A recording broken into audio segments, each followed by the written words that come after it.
అందరికీ నమస్కారం. మన భారతదేశంలో వీర మహిళలకు ఎటువంటి కొదువు లేదు, ఆ సంగతి అందరికీ తెలిసిందే.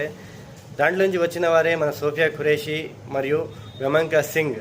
మన భారతదేశం అత్యంత ప్రమాదకర స్థితిలో ఉన్నప్పుడు మేమున్నామంటూ ముందుకు వచ్చి ఆపరేషన్ సింధూర్ యొక్క పూర్తి బాధ్యతలను వాళ్ళ యొక్క భుజాలపై వేసుకొని అత్యాధునికమైన ఫైటర్ జెట్లను ముందుండి నడిపి ఉగ్రవాద స్థావరాలని మట్టుపెట్టి మన భారతదేశ గడ్డపై క్షేమంగా అడుగుపెట్టి మన దేశ గౌరవాన్ని ప్రతిష్టని కాపాడిన మన ప్రత్యక్షంగా పరోక్షంగా ఈ ఆపరేషన్లో పాల్గొన్న ప్రతి ఒక్కరికి గ్రాండ్ సెల్యూట్.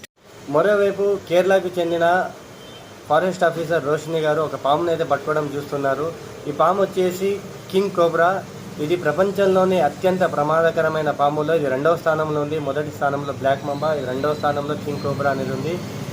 చూడండి, ఈ పాము వచ్చేసి 18 అడుగుల పొడవు మరియు అప్రాక్సిమేట్లీ 20 కేజీల బరువు అయితే ఉంది. అయినా కూడా వెనకడుగు వేయకుండా తన బాధ్యతలకు న్యాయం చేకూరుస్తూ ఆ పాముని పట్టుకొని జనావాసం లేని స్థానంలో క్షేమంగా విడిచిపెట్టాలనే సంకల్పంతో ఎంతో ధైర్య సాహసాలతో ఆ పాముని అయితే పట్టుకోవడం జరిగింది.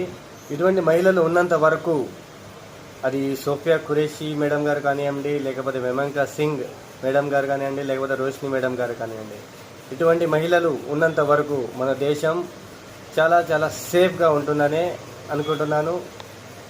ఈ వీడియో నచ్చినట్లయితే లైక్, షేర్, సబ్స్క్రైబ్ చేయడం మాత్రం మర్చిపోకండి. జై హింద్.